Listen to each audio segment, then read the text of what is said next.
Hello and welcome to another On the Bucket with Rob Allen. I believe this is episode 4.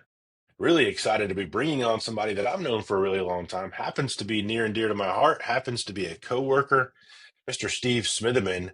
Thank you so much for coming on the show. Welcome to the show, sir. And thank you very much for the invite. Happy to be here. It was only a matter of time before you and me got a chance to do one of these things, so looking forward to it.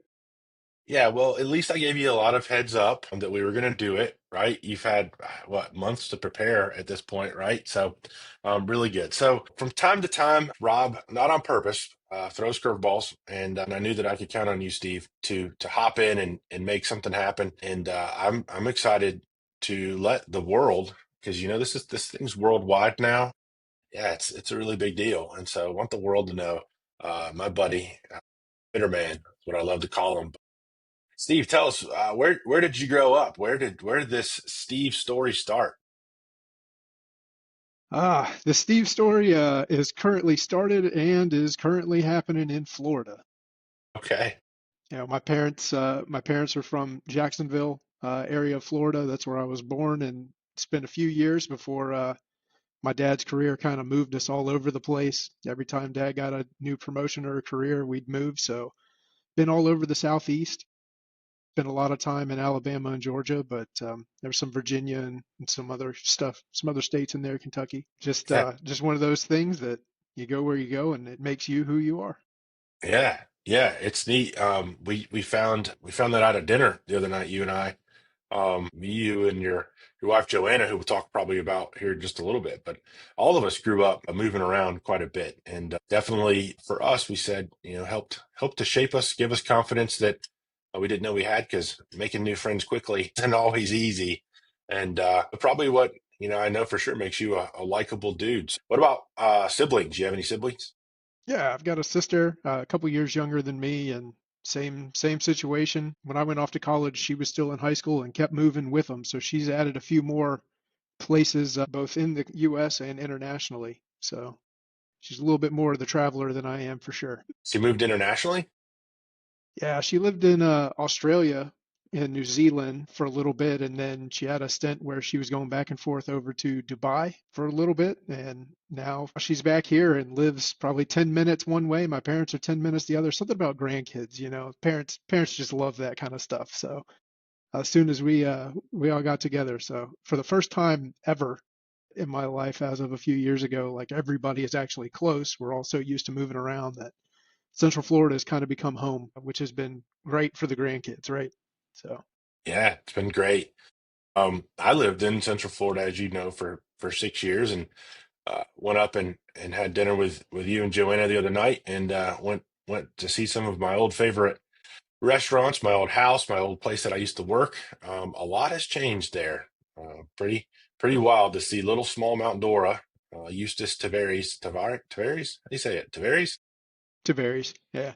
Tavares, all that little Tri-City area. Has grown up to be pretty neat. So growing up? You're a state champion quarterback, is that right? No, wait. What were Yeah. your hobbies? Uh, so growing up till the end of middle school, I did play a lot of sports.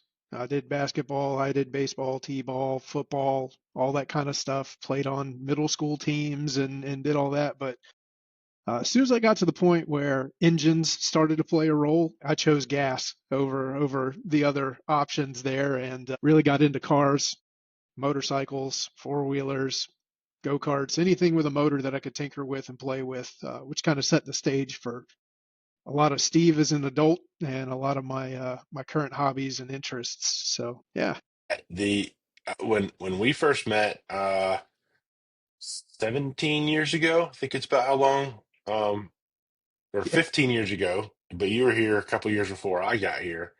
You were tinkering at that point with Mazda Miatas, I think, right? Was that about the yeah, right time? Yeah. yeah. So funny, on previous episodes, we learned Scott Hamilton's first car was a Monte Carlo, which threw me for a loop for a little bit. But hey, if anybody could pull that off, it'd be Scott. What was your first car? So my first car was an '84 Chevy Suburban.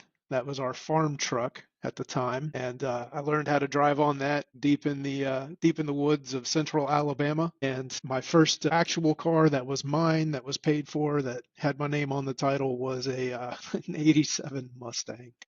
Dang. So had a few Mustangs in a row there. Loved the Ford V8 and the little turbo fours that were a popular thing back at the end of the '80s all the way through. So that kind of got me all tinkering with everything and trying to do things myself, save a little bit of money, hop it up a little. There you So go. yeah, man. So help me out a little bit. 87 Mustang, was that the ones that had 50 on the side and the kind Yeah. of boxy? Dude, Yep. that was my high school dream car. Were those things. And here you go, you've got one, but those were always so cool. And then I feel they ruined it right after when they went to the more swoopy, kind of went back to, I think, to the roots of how the original ones kind of looked. But man, I loved those boxy 50 Mustangs. I know that's probably not what you're supposed to call them, but I loved those. Very cool. That works, man. It's part of the culture. Vanilla Ice cemented that for everybody of a generation, right? Yeah. Yeah, it's a great point. All right, so you're driving age, but growing up, you played some sports, did some different stuff, then it just became goofing off with cars. What about teenage years? Anything stick out? Is there any point where little Steve started to show signs of what big Steve might have been? Were there any interests in things that started brewing up that you felt like maybe, all right, I know what I want to be when I grow up. I know what I want to study in college. I mean, anything there that started to make sense for later life? Yeah. So around also around middle school, I got big into to the Boy Scouts, and that was kind of my first taste of exposing everything as far as like outdoors and camping and hiking and leadership and all kinds of other stuff, project management. Went all the way through Eagle and got my Eagle when I was 15 and on 16.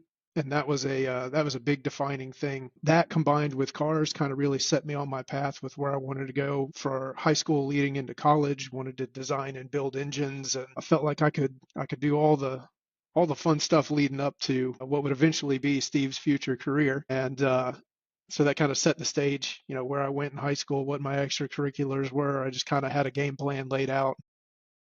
That just kind of led me to college, led me to start out with where I wanted to go in my career. We'll touch on how all that changes. Yeah. Okay. So tell everyone I'm sure knows what Boy Scouts are, but I bet you there's a lot more that don't understand the path from Boy Scout through to Eagle Scout. Um, Give us a little rundown. What occurs? What happens? What's the criteria? How does one become an Eagle Scout? Yeah, sure. So you start out as a younger scout, you're learning all of the knowledge that you need. You know, your first aid, your merit badges, your knots, all the basic stuff everybody thinks of with Boy Scouts. And now I should start saying Scouting America. The name has Okay. changed. It's not just boys. Okay. Okay. But yeah, it just, you know, there are 100 and something different merit badges. Everything is a different thing you can learn.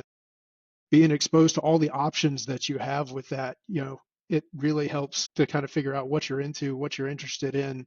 As you progress through that and you've kind of figured out your niche, you know, you really start taking on leadership roles. You start training the younger scouts on the basics, helping out with merit badges with other scouts. You really start to lead and teach. And then by the time you're a star life scout, you're really starting to put forward and think about, well, what do I want to do as my project? You know, the Eagle Scout project is the defining thing that a lot of people think of regarding Eagle Scouts. And, you know, mine at the time, our scout troop was at the local Catholic church. And, you know, they came up and they had vacant land behind us. And I was like, well, what about a park?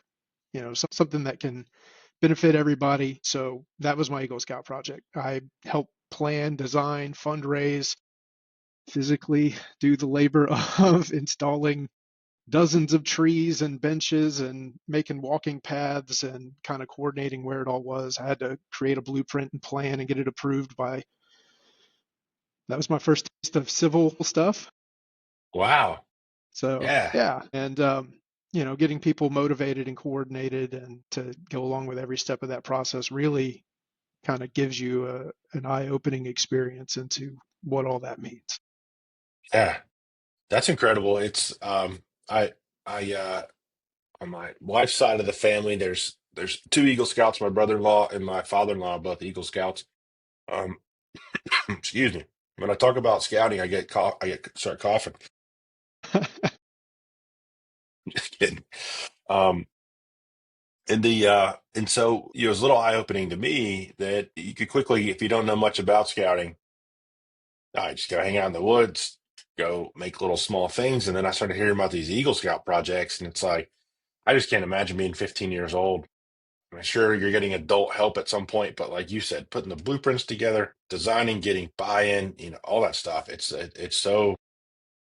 really a neat thing. And I know that you're starting to go through that as a scoutmaster with your younger kids. So maybe we'll talk a little bit more about what they're doing. But yeah, it's not something that you just kind of show up and be a part of. You really got to commit to it, and it's a great honor, I bet, for you to feel like I was an Eagle Scout and accomplished something before I could even legally drive a car. Yeah, it's certainly up there on my list of accomplishments that I feel really cemented who I am now. At the time, everybody's you're dealing with school, you're dealing with being a teenager in general and all that, and so it just turns into one of those things you look back on and go, man, I had some really great experiences. I really went to some cool places. I did a lot of things to learn, what would eventually be me, right? So. Yeah. Yeah, that's awesome. All right. So then I know the end story of where you ended up at college. I think that there's a prior story of where you started with college. How did you make the leap from high school to college? Where did you go?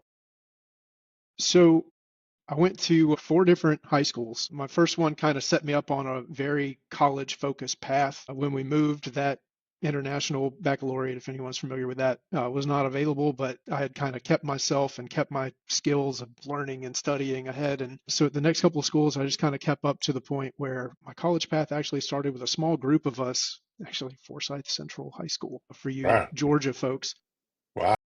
I ended up going to Gainesville Community College and kind of knocking out part of my freshman year. My senior year of high school was kind of I had one more math requirement, and then I was like the guidance counselor guy, and I did auto shop and some of the trade stuff. That was my first exposure to trade. Was the last year that Central offered trade programs, so I took as many of those as I could fit into my schedule. Again, just trying to see what was out there and whatever interested me at the time. And so that all kind of set a stage. Working in the guidance counselor office, those ladies pushed us so hard, especially the ones that were in there, to apply for scholarships. Figure out where you want to go to college, what do you want to do. A specific lady took an interest in me, specifically knowing where I wanted to go and what I wanted to do, and she just kept pushing me to fill out scholarship after scholarship and apply to all these schools. And for me, the goal was always Georgia Tech. Okay. In the South, engineering, wanted to build stuff, that's where you go. And her advice probably set the stage for me. I got accepted right out, but she was like, you probably want to start somewhere else.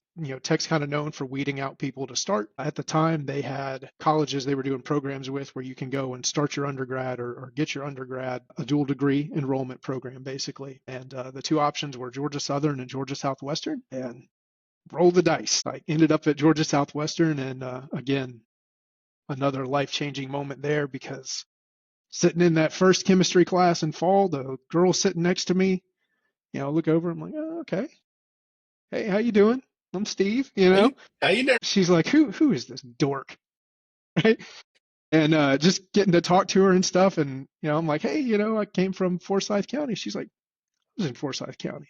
I'm like, really? She's like, yeah, we moved all around. I was only in my senior year for a little bit there. I went to South. I was like, no, really? I went to Central. Future wife. I never knew that. Yeah, Wow. man. So she likes to say, we met in chemistry class, but the path to that, we'll call it courtship. The path to the dating had a lot of ups and downs, and it's a funny So is story of it itself. fair to say it was instant chemistry? I mean, can we That's say that? the joke, right? Not at first. There's only so much charm I can lay on, and she can reject me all she wants. No, we just kind of became acquaintances, and over the course of freshman year, we just kept meeting up at random events that we would both be a part of, and I went one way, she went the other, and we just continued to keep in touch. And we just, at some point, ended up kind of circling back around and started dating. And eventually, my career at Southwestern, I got all the way through my first 3 years. That in itself, like I would take 18 to 20 credit hours. I'd do all my studying. I worked several jobs. I met a ton of people, joined a fraternity, all this stuff, right? The full college experience, I like to say, Yeah. happened at Georgia Southwestern for me. And then, I transferred to tech. Girlfriend ended up going to a different school to finish her undergrad and get her degree over in Milledgeville. And we just kept in touch, kept dating, kept doing our thing. It was very it allowed us to continue to grow as ourselves, but at the same time allowed us to build that bond that to this day just kind of remains of, she does her thing, I do mine, and we have our things we do together, and just kind of kept that up.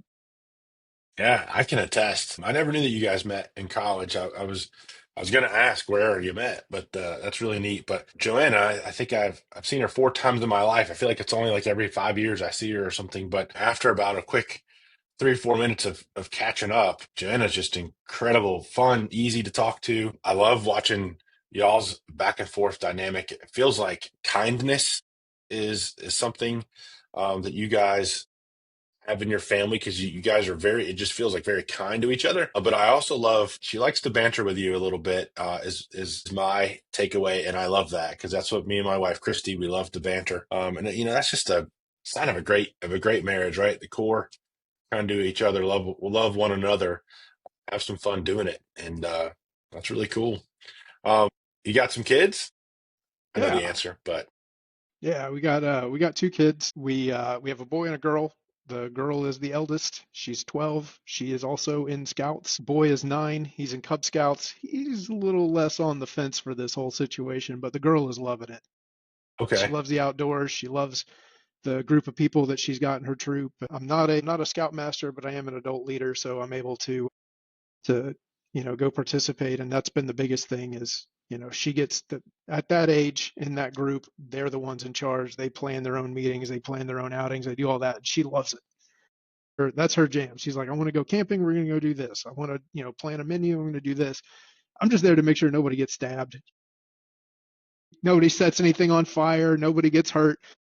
The adults got their group. We're keeping an eye, make sure, but otherwise they figure it out. They do their thing, and that's her jam. The You you you were talking the other day that you guys just went somewhere. Oh, tell us a little bit about that last little trip you took. Yeah, so she was a trooper on this one. Her middle school went to the Everglades as part of a science and ecology field trip, and through the random lottery, I got chosen to be one of the adult chaperones. And we get down there, Random and these lottery. yeah, the random lottery. I'm sure them looking at all my stuff was like, oh, he's going to be perfect for what we Yeah, have in store for we're these gonna kids. we're gonna randomly choose him. Yeah, because they got down there, and the National Park Service has a learning center set up in the Everglades, and it's just tents. It's tents in an open pavilion. There's water, but no showers. And so these kids, some of this was their first time being exposed to tents and camping and all this kind of stuff. And my daughter loved it. We got to go canoeing. We got to walk in the Everglades up to our waist, which I was thinking terrible swamp full of mosquitoes, and I learned very quickly that that isn't the case. The park rangers there love to point all that out. With all the wildlife and the stuff that grows on top, it actually keeps mosquitoes away. I learned just as much as these kids on some of these things, and I love it. But yeah, my daughter was in her element. She was there. She was helping kids do stuff. She was like, "Oh, this is like Scouts." And as soon as we get back, we go on a canoe trip with Scouts. She was kind of like, "We've been canoeing for like 3 days now." I'm like, "Yeah, it's good stuff." She's like, "I enjoy canoeing and kayaking. I don't enjoy when people don't pull their weight and paddle." I'm like, "Oh man, you are setting yourself up for a lesson here that's going to continue through life." Well, your daughter and my wife would not Mm. get along then. For one, and this part for me. So for one, tents, no showers. The Allens are out, right? As soon as you say tents, no showers, Allens are out. I remember the plumbing went out at a hotel one time for about 4 hours, and we were trying to figure out where we were going to go and what we were going to do. Right? So, but if your daughter really requires that everyone in a kayak or a canoe pulls their own weight, my wife, Christy, is not a good kayak paddle mate, and I can attest to this. Um, strength of marriage, we now have separate kayaks if we ever go do things so that she can do her thing and I can do mine because she just loves to sit in the very front of it with the paddles straight out, neither one in the water, and just occasionally put something, dip it in the water, but no sequence with me, right? And we've got a really funny story on our honeymoon where you left the beach in a double kayak and you kayaked out and you kind of the waves sort of took you over to this one little place that you were going to go kayak around. I can't remember, it was some little thing down in the Caribbean. But when you come back, they don't tell you that the waves are still taking you that way, but you got to go back this way. And so we'd paddle for a little bit, get tired, and we'd go this way, right? Paddle for a little bit, tired, go this way. And so at some point, I'm like, God, we're gonna be out here for a day. And so it became Amazing Race really quick, and it was left, right, and little Christy was up there just doing her thing, and I just never turned around and looked back. I was always looking forward to where we needed to go, and we're both just exhausted. And I turn around and I feel like I can just see little specks of everybody else that was part of the kayak tour with us that was way behind us because they kept stopping and moving, stopping and moving. I've never felt so accomplished and so dumb at the same time.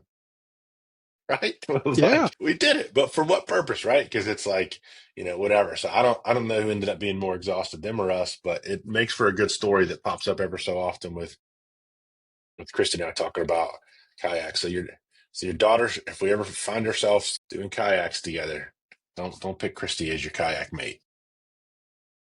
No, kayaks are a good time. Yeah, they really are. We do those when we do little adventure stuff. It seems to be kind of a fun way to see things. But we do them separate now. So travel for you seems to be similar to some of the things that you've already described. So when you guys get away, what's typically something that you guys try to do as a family? So it really just kind of depends on what we're doing. We try and do at least one big camping trip a year. We have a little small camper that's basically just a bed with a little pull-out kitchen, no bathroom, any of that. Basically, as I've gotten older, I have appreciated not sleeping on the ground by comparison, but not a full-on RV. It's just a little 5x8 tiny camper deal. So we like to do a trip with that at least once a year. If we can swing it, maybe a weekend every now and again. Otherwise, we like to pick a fun destination, fly, get a hotel, drive, whatever makes sense. And, last year we went and saw a concert. Haven't quite figured out what we want to do for that trip this year, but we uh, we like to kind of mix and match. Again, get our kids exposed to all kinds of different options, different scenarios, different things, see what they like. So Yeah. But didn't you at one time put yourself on a deserted island with no way of getting off? Don't I remember correctly? heck yeah, and that's going to happen again.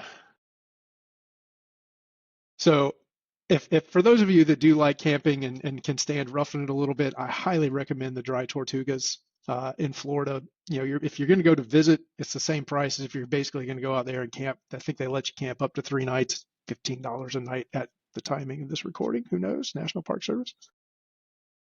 But my wife and I planned it for 2020. Those plans changed. We ended up rescheduling into 2021, and they make you pack everything, even your water. There's no running fresh water on the island available. You pack your own food, all your equipment, everything you need, and they take you out to the Dry Tortugas, drop you off on the ferry, go, hey, we'll be back tomorrow. Y'all have fun, knock yourself out. There's a ranger station built into the fort, but they're there for themselves and to do ranger stuff, not take care of campers unless it's an absolute emergency. And that was one of the best trips my wife and I have ever been on. We did the kayaking out and got to see nurse sharks feeding through this little inlet and reach down and touch one of them. And there were all kinds of birds and everything else. The wildlife out there is just incredible. Got to do snorkeling, look at reefs, and do all of that. So highly recommend it. And we'll be going back in a few years when the kids are a little bit older and do the same thing again. with a family of four. So that'll be. It's amazing what makes the world go around. People liking different things. I know that's your version of like, no, not even Like close. I don't even want to go visit. that sounds like, yeah, that sounds like Naked and Afraid with Yeah. clothes on. It's doesn't appeal to me, but I think it's really cool that you do it. Excellent. The night sky is a huge draw. No lighting, no nothing. Just look up. You can see You know how forever. we were talking about I think we were talking about Wyoming and different Hmm. places the other day, talking to Christy, somebody that's been out west Wyoming, seen the stars, said that Bora Bora, they've never seen so many stars in their life in Bora Bora. And when we were in Wyoming last, we could see the Milky Way, which is wild. But apparently in Bora Bora, you're getting incredible views of stars. Have you ever known that or heard that? Something new? No, that's new. I know about out west. There, but Bora Bora, that's I have to add that to a list somewhere. It sounds a Yeah, little bit more low key, relaxed.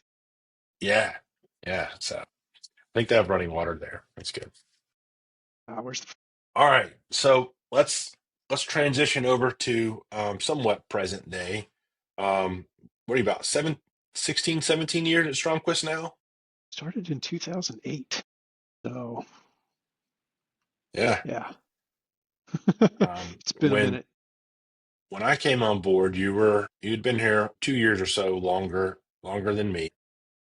I was always impressed at how much knowledge you had, and I noticed that looking around the room, because Stromquist, when we got back here to late 2000s or 2005, 10, up to 14, we're in the bullpen is what we called it. It was a big room and we all, eight of us or so in there. Inside sales, technical sales was all in that one room. And I noticed that the knowledge was people that worked in the industry prior and got themselves to Stromquist in some capacity or had experience with Stromquist at going out and seeing things. You were one of the first people that I knew that had come in and learned stuff basically from a book back then, right? And maybe starting to learn it a little bit more on the internet. I was always so surprised by that, right? We've had several come after Sarah, Brian, um, that have done the same, but you were sort of the OG technical support guy. And I remember that FX was your first kind of, isn't that what you waded into first as far as supporting controls? Yeah, I so a little bit of background because this leads up to where we're at. Okay. So Georgia Tech went through, got my Bachelor of Science in Mechanical Engineering, got my bachelor's in applied mathematics. Um, and tech is one of those things where you pretty much got to do it at your own pace, your own studying. There are study groups and stuff, but you really have to know how to read from a textbook, right? You have to know what to do, where to find information, all this kind of stuff. And when my goal did not pan out the way I did, 2008, everybody knows what happens with the auto industry. I had to go find something, plan B, right? And ended up at Stromquist. I kind of looked at it as this is a new industry to me, but I can draw parallels. Burners and boilers and things that go boom. That's my jam. I know that. And I can't remember. I want to say it was Chuck. It may have been David Cates. Listening to them talk about all that kind of stuff and kind of hearing how they all did it. I was like, well, where's a good place for me to start, right? Like, what do I can't just sit here and give me part number. I'll give you price, right? Like, what do I need to do? And one of them gave me the Honeywell Gray Manual, which God, for those of you that have been in the industry for a while, that book, for all of its dryness, because it's a textbook, like that was my thing. And I've read that stupid book cover to cover, really? and Wow. yeah, and noted it up and took interest in it, and that was my deep dive into what I was doing. And then from there, just the experience of being on the calls with technicians and what they're dealing with and learning the lingo and all that really just kind of set the pace for when we picked up the FX line and they were looking for somebody to help support it internally. I was like, oh yeah, again, let's give it a go. Let's see where it goes. And sent me off to training. Was able to keep up. And I'm in a class of technicians that have been in there 20 or 30 years that at the time are, some of them are struggling to do just basic stuff. There's this huge wealth of knowledge in their heads about how things should work and what they need to do, but translate that to a blank sheet of paper in a program, learning how to, dealing with computers, dealing with program and logic and all this stuff and kind of getting that knowledge out. I was like, they're struggling on that end. I'm going on the other end. Like, I think we could meet somewhere in the middle, and that's kind of where it all started. So with the FX stuff, I was introduced to several of our contractors that do that, and I'm helping them, kind of work through some of the basic stuff, and they're teaching me the control logic and what all needs to happen. Hey, how do I make it do this thing that I need it to do? And I'm like, well, let's figure it out. Let's find out. And that kind of set the pacing for 2 or 3 years there, where I was just picking up stuff left and right. After that, it was just one of those like, well, this FX stuff programs this way, but this Niagara stuff does this thing. Like, what is that? And then print out that user manual, engineering manual, and start textbook nerding out with it. And Yeah, there we go. So that's neat. I'm surprised you credit Chuck and Kate's more than me. As you know, on the AX certification test, I did score higher than you, yeah, right? So I mean, yeah. what do you have to say about that? How's that feel? Yeah. You know, I I love how they do a lot of this stuff. They make you go through all these tests and take all these classes and do all this stuff. In the end, there's the sales guy, right? Well, so what's funny is I love this, right? And these guys have just grown to let me have my little thing. So the only thing technically that I can even remotely even talk about with Steve Smitherman and Michael Bonner is I got 2 points higher on one of them, 1 point higher on than the other one, and I can't remember who was who. And so that was my running joke for a while. I think it was only funny to me that score higher than the AX certification test. But somebody came along and ruined it for me because Tim Bonner, a sales guy, came and got 1 point higher than me. So that's not frustrating. I don't bring that one up very often. Well, that just means you But guys are yeah, backups, right? You got yeah, this. no. No, I'll tell you this. If I find myself on Survivor Island and I have to commission a Jace to get off, I'm still going to be on Survivor Island. I know that for sure.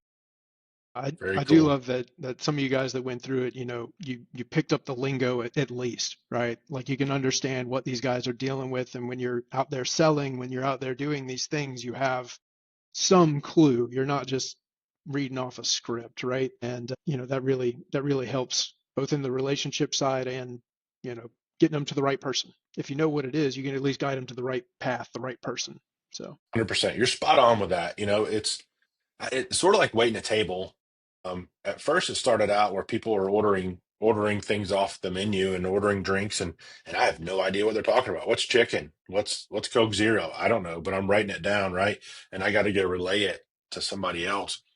And when we started doing the AX certification, Niagara certification, learning some of the other stuff, I think I did FX programming and ECT back in the day and different mhm. stuff like that. It didn't appeal to me to do a deep dive to learn how to do it, but it familiarized me enough with the menu, if you want to create that analogy, that then I could go back and say, they want their steak medium or medium rare, right? And I knew what that meant. Not necessarily that I knew how to cook it or whatever else, but you're spot on with that. I think that all salespeople should aspire to be a little technical. Where I think it gets in the problem area is when salespeople think they're a little more technical than what they are, right?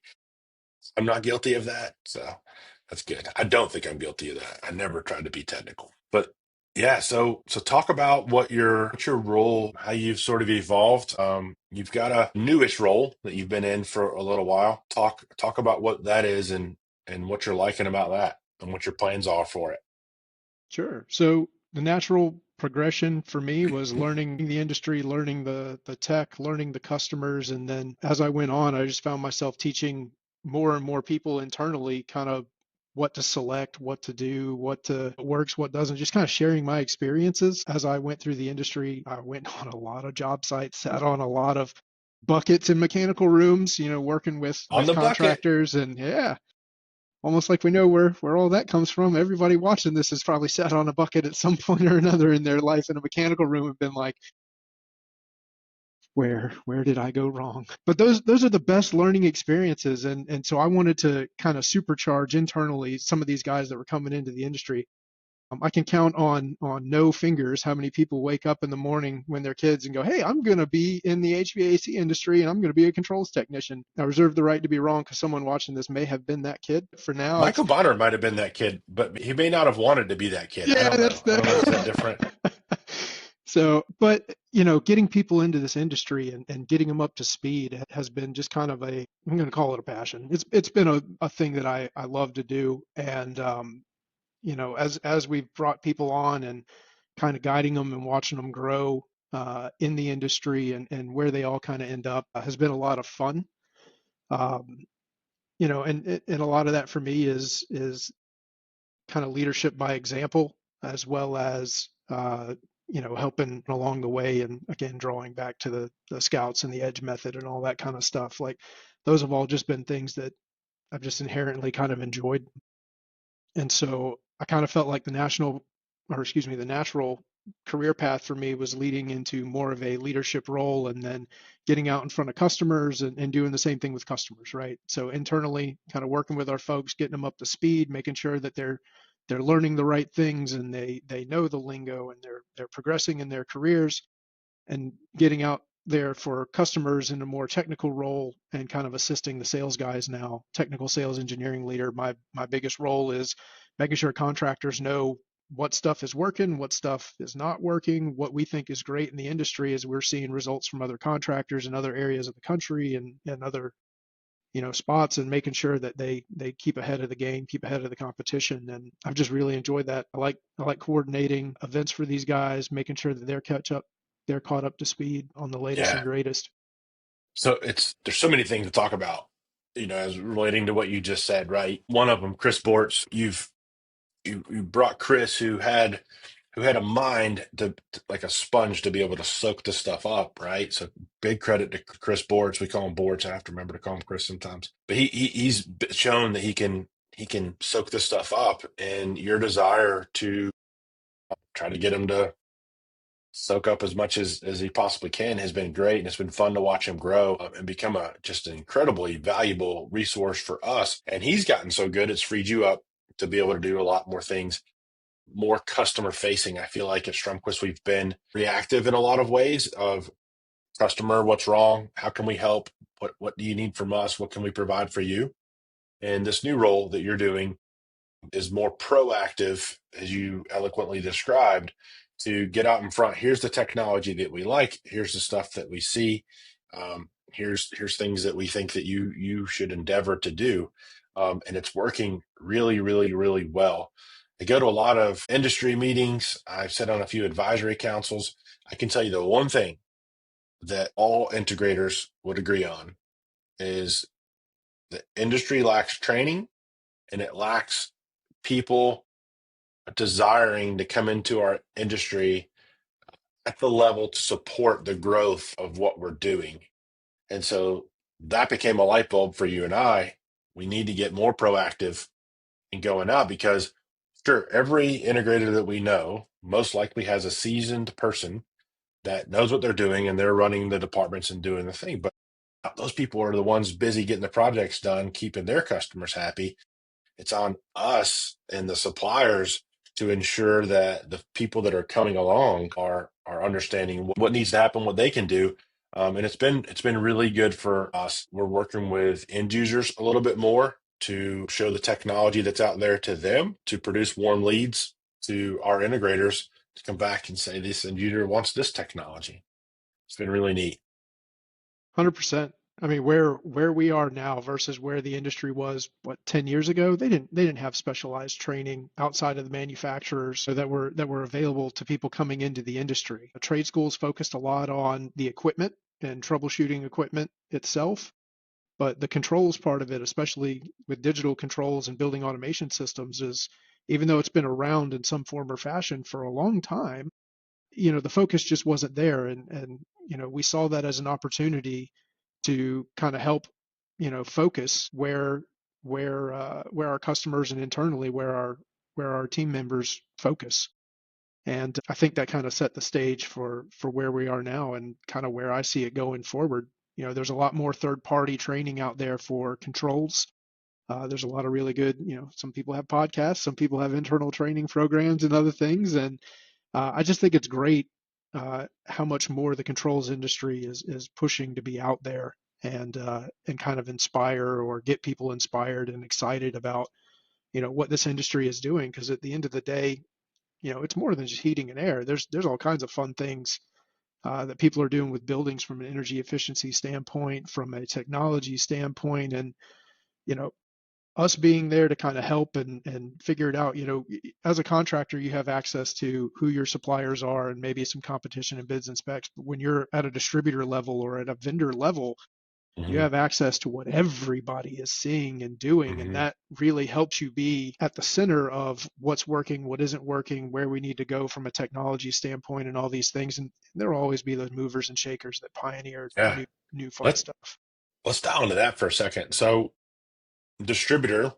So you got these suppliers that make product, and this is what they need to know, right? Anything that's in their swim lane. You take on multiple suppliers as a distributor, we've got to know all of it, right? To be able to support. So it's a great value prop because we can go out and tell our customers and the end users the new technology that's out there. But it becomes daunting because people want us to push their product. We have to make sure that it makes sense, that it's something that we could put our name, Stromquist name behind, and it would be a worthy endeavor, right? And let's talk about a couple of those that I think are really cool. I just want to get your take a little bit. So SACV, connected power, recent move.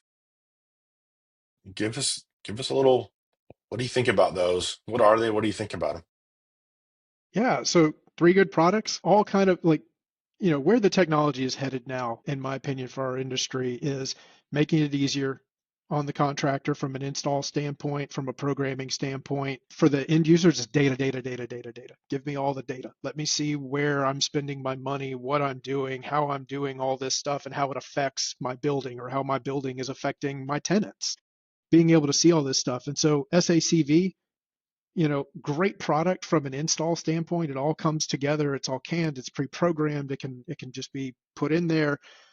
Variety of different sizes takes a lot of the guesswork out of VAVs or engineering out of some of the VAV boxes and you know really consolidates that down. There's only a handful of sizes to select that fit this huge wide variety. But the thing with it, right, is that 100 to 1 turn down on a VAV box, that's an incredible, right? I get excited about like a cool movie. These people get excited about 100 to 1 turn down. But that's a big thing, right? And so, but that allows at new construction and to some point retrofit, I guess maybe to a big point retrofit, but where you're taking the complexity out of ensuring that you're getting the proper box size for the space. You can, in most cases, order the same size across the board for all the floors. And it also will allow for future tenant build out. If things change, you can then change the box to say that you'd only need to be this size for this space. So that part's really cool. The pre-programmed part are really great. It takes out some TMB needs and that type of thing. That's kind of the high points. Anything else that we're missing as far as what that does? I think you hit it. I think you hit the nail on the head with kind of its value proposition, right? Both in retrofit and in new install. The 101 turn down also plays a big role in like laboratory environments or specialized environments. You can do a lot of cool stuff there that you just can't do with a normal VAV box. So, yeah. Yeah. And then we got connected power. What's connected power? So connected power is an interesting product that Honeywell has rolled out very recently, and we did a big thing last September at Stromquist, kind of going over it, and we got a lot of positive feedback and some good order stuff came through. It's a interesting product. It lets you control your outlets. It lets you Your keep electrical tabs outlets. on your electrical outlets. Lets you keep tabs on energy usage through those. It also has a safety mechanism built in so that you don't have to worry about somebody plugging something in too big and burning down your building. And then all the analytics that can come out of the front end for that ties into Niagara-based systems. Again, another really cool thing for those guys that got to know where everything is in their building and how much energy they're using, because there's a lot of these hidden devices on the, you know, that are draining. They're on all the time. The ability to schedule those and turn them off when they're really not needed is the next step, right? Like scheduling is always the first thing. Schedule everything you can, and you'll be amazed at your returns there. Now we're getting into the industry is getting into the nitty gritty of like where can we find this next value saving thing and get all the data that we need. And connected power is There's and a there, great so spot for there's a that. lot of energy savings, and I guess there's a lot of things that we plug into a wall outlet, electrical outlet, that are maybe not occupied 24 hours a day and Mm-hmm. aren't needed to be running 24 hours a day. And so if we turn enough of these off in a building, it's sustaining better energy usage and lowering energy consumption. Is that right? Yep. Yep. It's all I'm sure about there's some other minimizing that carbon footprint. sure there's some other use cases. I've heard some pretty wild ones. Um, can even monitor the voltage, I think. And so like in prisons when they're not allowed to have certain things, they figure out somebody's plugged something in they're not supposed to. I thought that was wild, right? So I don't know where if that's something All we would those go hidden after. desk heaters under the desk heaters and things along that line. Yeah. Yeah. There's somebody here at the office that doesn't hide that too well. So I could put a connected power outlet under her desk, happens to have red hair, and turn off her little space heater. We'll see if she watches. We won't say anything. Let's see if she mentions this, see if she watches on the bucket. I'm sure she'll get a hold of you quickly when you turn off that heater. Yeah. And that's the balance, right? Maintaining tenant happiness with energy savings. Yeah. Yeah. Cool. Which is one of the things with Resense Move, kind of leading into this other product that's a new technology. You know, it's an all-in-one sensor. In the past, we've had 7 or 8 different sensors that have been needed to keep tabs on a space from a comfort standpoint. What really became big during COVID has been people tracking, kind of keeping tabs on where people are in a building. If the building's not occupied 100%, maybe those areas that don't need to have everything on, you can keep tabs on where people are and work at it from that direction. Super cool product. It has a 7-in-1 multi-sensor. It's able to do everything there. One of the neat aspects of it, though, it has this LED ring on it.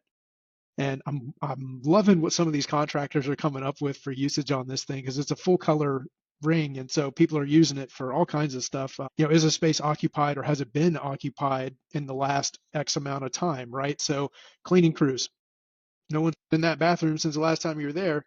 Save yourself some time, save the end user some money. They don't need to go in there and clean it if no one's been in it.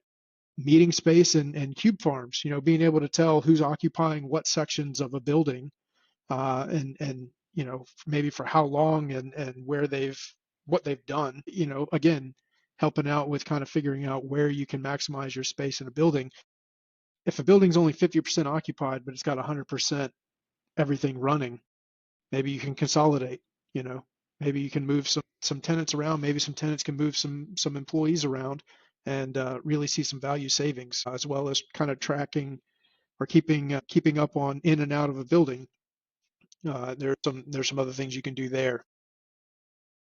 Yeah, it's just it feels like there's so many things, and it's stuff that it's outside of typical, so people don't seem to be going for, right? If we do this, it could open up a liability. It's something new, different. We don't quite understand. So we, when working with end users, are going to start to work with end users to bring that technology to them. And we know that for our integrators, once their customers start asking for stuff, then they know to go start doing it. But Resense Move is neat. It reminds me, this isn't Resense Move, but I just love a parking garage that's got the green and the red that tells you where to go find the parking space, right? I mean, why Hartsfield Airport does not have that at the South and North Terminal, I have no idea. ATL West parking, oh my gosh, it's so great, because you can just go right in and it tells you right where to go. But I get a little anxiety heading to the airport anyway, because Hartsfield, you could get through security and to your gate in 20 minutes or 2 hours. You just never know. But yeah, it just would be so cool. I feel like I spend so much time driving around the parking deck looking for a parking space. It just told me where to go. And so Resense Move is that for your building. So really cool. Well, dude, this has been really fun, man.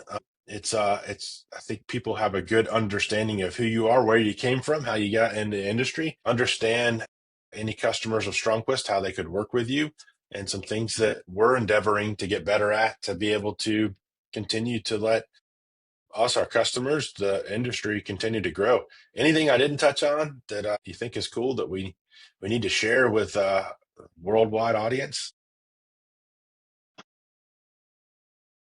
I think I'm just kind of excited to see where the technology is going to take us. There's a I don't want to get too far into this depending on our time, but I'm loving where AI is starting to take us from a technology standpoint.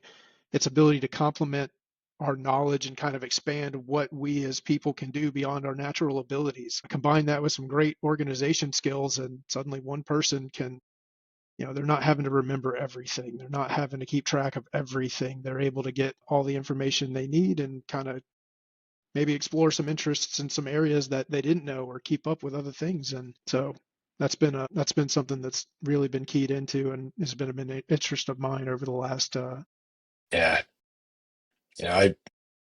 I like most people chose to fight it at the beginning, and then now I embrace it. And I shared with you what Joe Rogan said the other day on the podcast. It really freaked me out, and you made me feel better.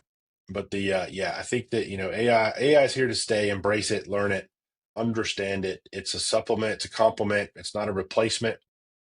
And that's what's comforting to me is you still need to be intelligent. You still need to be able to make human judgment, but having somebody that can make something that's maybe complex for you to a little bit more simple, and something that's somewhat monotonous a little bit easier to do. Then you just go put your little sprinkles on top. It's really neat. I've enjoyed using it. So we'll do a whole podcast on AI maybe here in the future. That'll be fun. Good I'm stuff. going to look forward to that one.